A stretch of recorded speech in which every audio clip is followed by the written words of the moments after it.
laging may pagbabago. Kaya't kapag ang plano ay palaging nabibigo, bawat sandali kailangang may pagbabago. Pag-asa sa sarili huwag wawalain. Laban lang ng laban, mundo'y iinog pa rin.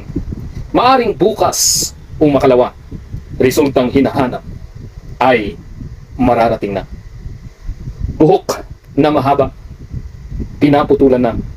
Ito'y simbolo ng planong hindi nakamtan, hindi man natupad ang panukala, subalit hahanap pa rin ng paraan upang buhay ay gumanda.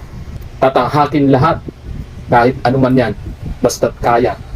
Ang pagbabago'y huwag ipagpabukas, ngayon gawin, tiyak, giginhawa ang iyong bukas. Ang pinaka-the best ay maintindihan natin na mahal tayo ng Diyos at kailangan natin purihin